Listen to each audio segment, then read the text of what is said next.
Hello गोंयकार आनी आमगे फ्रेंड्स, आज हांवें दिलें हांवें मुको हिचो ही पुदीना वो मिंट लिव्स आहा. सो आमी उजा कोताय आमगे जेवणाक.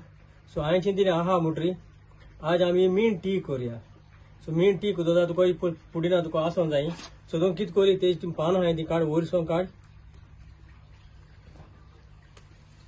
एशको पान काडी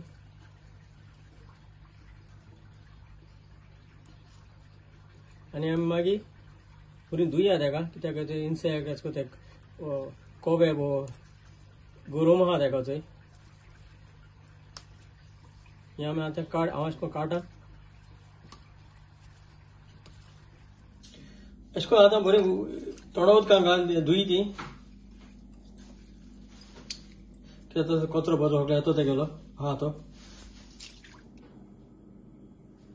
हे आतां लिव्स आतां मिंट लीव पुदीना लिव्स आमी आतां हितून घालया ग्लासान घालया आनी आमी गरम उदक बॉयल करपाचें सेपरेट आनी हितून घालपाचें कित्याक बॉयल ही डायरेक्ट बॉयल करपाची रिकोण.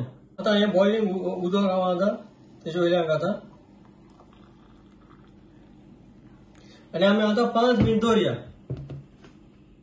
आतां ही आमगेली आमी 5 मिनटांनी ती आपुणूच कलर जाता रोखडो ग्रीनिश जाला आनी तो सारको स्मेल येता सारको मिंट पुदिनाचो. सो तुमी तुज्यानी तुका दुसरो फ्लेवर बी जाय जाल्यार तुज्यान लायम घालपा जाता वो तुज्यान सिनेमन स्टीक घालपा जाता तीख घालपा जाता. तुज्यान जिंजर वो आले घालपा जाता वो तुज्यान हनी मोव घालपा जाता. तुका जाय ते भशेन तुज्यान तो फ्लेवर घालूं जाता. सो हांव समजता हे भशेन तुमी मिंट वो पुदीना टी कोरून पितली मू एकदम बरी आनी चोय मू चड आनी चड देव बरो करूं.